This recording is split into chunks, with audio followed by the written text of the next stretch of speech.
हार उदयपुर सांसद श्री मन्नालाल रावत का आचरण अब किसी एक घटना या बयान तक सीमित नहीं रहा, बल्कि ये लगातार ये सिद्ध करता जा रहा है कि वे जनप्रतिनिधि की गरिमा, संवैधानिक मर्यादा और लोकतांत्रिक मूल्यों से पूरी तरह भटक चुके हैं। सांसद बनते ही आदिवासी समाज के घर जलाने, उनको लठ मारने जैसे अमानवीय और हिंसक बयान देना उनकी मानसिकता को उजागर करता है। यह स्पष्ट हो गया कि वे संसद में जनता की आवाज बनने नहीं बल्कि समाज को डराने धमकाने की राजनीति करने आए हैं। पिछले समय में जिन आदिवासी युवाओं ने संविधान, अपने अधिकारों, लोकतांत्रिक असहमति की बात की, जिन्होंने सोशल मीडिया पर सवाल उठाए या भाजपा की नीतियों से असहमति जताई, सांसद रावत ने उन्हें नक्सलवादी, सर्च से प्रेरित, ईसाई और अलगाववादी जैसे झूठे व घृणित ठप्पों से बदनाम करने का प्रयास किया है। यह आदिवासी युवाओं को डराने, उन्हें लोकतांत्रिक विमर्श से बाहर करने और सामाजिक विभाजन पैदा करने की सुनियोजित एक साजिश है। इसी कारण आज आदिवासी समाज और युवा उनसे पूरी तरह विमुख हो चुका है और उनकी हताशा व बौखलाहट हर मंच पर दिखाई दे रही है। सांसद रावत स्वयं को हर मंच पर आगे रखने की अव्यवस्था और लालसा रखते हैं। लालसा में किसी भी पर मन गढ़ंत आरोप लगाने जा चुके हैं। हाल ही में प्रतापगढ़ जिले की जिला कलेक्टर महोदय, जो एक डीएमएफटी की अध्यक्षता करती है, उनके ऊपर भी कई गंभीर आरोप लगाए। इससे भी अधिक दुर्भाग्यपूर्ण यह है कि एक महिला अधिकारी की गरिमा को ठेस पहुंचाते हुए अनैतिक रूप से राज्य सरकार के कथित चार्जशीट संबंधी पत्र लिखकर उसे सोशल मीडिया पर वायरल किया गया। यह प्रशासनिक मर्यादा, संवैधानिक मर्यादा और महिला सम्मान तीनों का घोर उल्लंघन है। सोमवार को हुई डूंगरपुर जिले की दिशा बैठक के बारे में मैंने भी कई तथ्य जुटाए थे और इन तथ्यों के आधार पर कई जानकारी बातें जो प्रत्यक्षदर्शी थे उनसे बातचीत और चर्चा में आई कि लगातार इनकी सरकारें विफल और हो रही है, भ्रष्टाचार बढ़ रहा है, जिसको देखते हुए ये बौखलाए हुए थे। हर मंच पर ये लोगों पे झूठा आरोप लगा रहे थे। उसी मन से इस हुड़दंग मचाने के लिए इस बैठक के अंदर ये शामिल होते हैं। और दिशा बैठक में एक सांसद रावत का जो व्यवहार है अत्यंत निंदनीय है और लोकतंत्र को शर्मसार करने वाला रहा।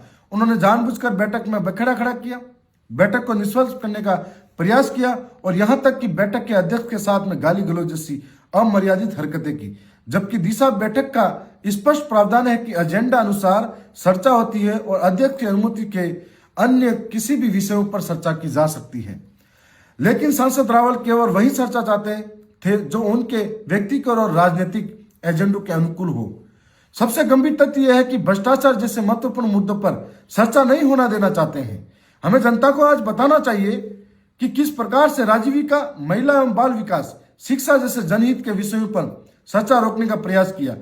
इससे स्पष्ट होता है कि उन्होंने न महिलाओं की चिंता है, न बच्चों की, न युवाओं की भविष्य की। उन्हें केवल सत्ता अनुकूल चोर मसाना आता है। आज ऐसा प्रतीत होता है कि उदयपुर की जनता ने सांसद रावत को संसद में अपनी समस्या उठाने के लिए नहीं बल्कि भाजपा का आक्रामक प्रवक्ता बनाने के लिए चुन लिया हो। वे संसद और सार्वजनिक मंचों पर जनता के सवाल नहीं उठाते बल्कि विपक्ष, विशेषकर बीएपी का नाम लेकर दिन रात बयानबाजी करते हैं। भाजपा से अधिक उत्साह उन्हें बीएपी को कोसने में दिखाई देता है। राज्य में व्याप्त भ्रष्टाचार पर सांसद रावत की चुप्पी बेहद और शर्मनाक है। झालावाड़ की स्कूल घटना पर ये मौन रहते हैं, उन्होंने एक शब्द नहीं बोला।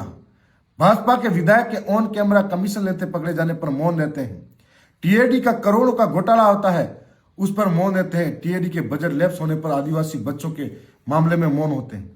छात्रवृत्ति जब अटक जाती है तब मौन रहते हैं। ऐसे अनगिनत मुद्दे हैं जहां टीएडी से संचालित हॉस्टल के अंदर सड़ा गला भोजन दिया जाता है। उस गंभीर विषय पर भी ये उनकी जुबान नहीं खुलती है।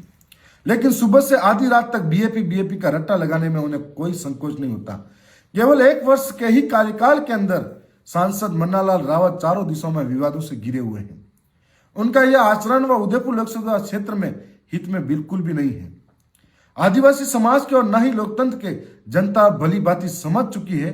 सांसद रावत की प्राथमिकता जन सेवा, न विकास, बल्कि केवल विवाद, बयानबाजी और राजनीतिक नफरत फैलाना है। मैंने अक्सर देखा है हिंदू मुस्लिम, भारत पाकिस्तान, सिख ईसाई ऐसी जाति और धर्म के नाम पर घृणित राजनीति करते हैं। जब भी कभी आदिवासी वोट बैंक से जीतकर सदन के अंदर गए, लेकिन आदिवासी हितों के लिए कभी भी स्पष्ट बात नहीं कर पाए। और आज भी उन्हें लगता है कि उनकी डबल इंजन की सरकारें जब विफल हो रही है तो जनता के सामने किस मुंह से जाए, इसलिए आज अनगल बयानबाजी हो रही है। जो जनता समझदार है, लोकतंत्र के अंदर महत्व को समझती है कि कौन दूध का दूल्हा, कौन किस तरीके का है और कौन इस जनता के हित में सोचता है, इसका लोकतांत्रिक तरीके से आने वाले समय में जवाब जनता देगी। और जनता इस बात को समझ चुकी है कि विकास विरोधी कौन है और विकास के हित में कौन है। जल जंगल जमीन की रक्षा कौन करना चाहता है और जल जंगल जमीन के अंदर रहने वाले आदिवासियों के लट कौन मानना चाहता है। ये पूरा आदिवासी समाज ही नहीं, सभी समाज आज आपका आचरण देख रही है। जोहार।